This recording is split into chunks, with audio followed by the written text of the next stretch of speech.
Hey, so let's put the rear wheel on our 2007 R1. So first thing we do is we're going to address this rear axle. So from what I can tell with this rear axle, it has not been cleaned up or seen lube in a long time. So we're going to take our emery cloth, actually we're using steel wool, and we're going to wipe down our axle and we're going to make it smooth again, and then we're going to put a light coat of grease on there. Once we've wiped this axle clean, then we're going to put a light coat of grease on the axle. Now the grease that I use is Lubrimatic marine grease, marine corrosion grease. We're not looking for a lubricant on the axle. Nothing spins on an axle, especially not an axle on a motorcycle.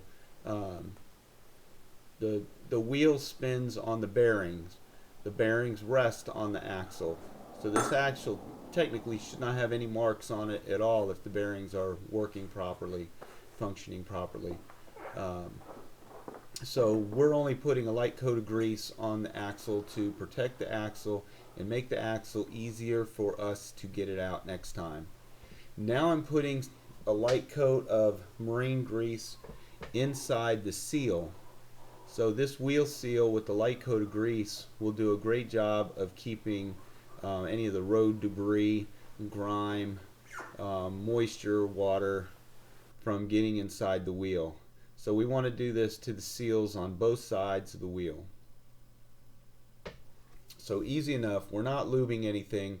We're just protecting it and making sure that liquids don't get inside the wheel. So now that we've got everything greased up, we're going to put it together. I don't have a chain. You'll have to watch my chain installation video because we did replace chain and sprockets on this bike. We did replace the brake pads. You can see new shiny brake pads in that caliper as I slide it over the brake rotor and line it up with the wheel and get it to slide into the swing arm. On the floor to the right of the bike, you can see a brand new rear brake line for this bike. We're going to take off the DOT brake lines and put on new Galfer braided brake lines. If you watch any of my other videos, you'll see that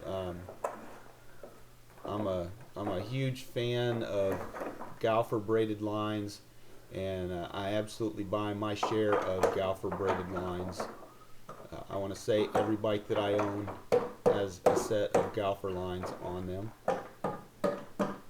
including that CBR in the background. That was the first thing I put on the bike when I got it, were Galfer braided brake lines. Galfer makes a good product. Typically you can get all three lines for just over $100. So we're lining up this spacer to get it into the swing arm. Usually it's not so difficult. This wheel is extremely easy to get on since there is no chain to fight with. At the end, when you see me torque down the axle nut, you'll see that this will have a chain on it, and I do have an hour-long video showing you how to install the chain. I have another shorter video showing you how to use the alignment tool. This bike doesn't have the little notches on the swing arm to align your chain or to set your chain tension, so alignment tool comes into play. But this is your wheel on. A Yamaha R1 is very easy to get the rear wheel off, and it's fairly easy to get the rear wheel back on, get it back into place. So here's the wheel with the chain on it. Brand new EK chain, 530 chain, new 530 sprockets.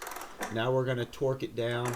Because there's so many different versions of the R1, I'm not going to give you the torque specifications. This is a 2007. But thanks for watching my video. I hope this was at least a little bit helpful for you.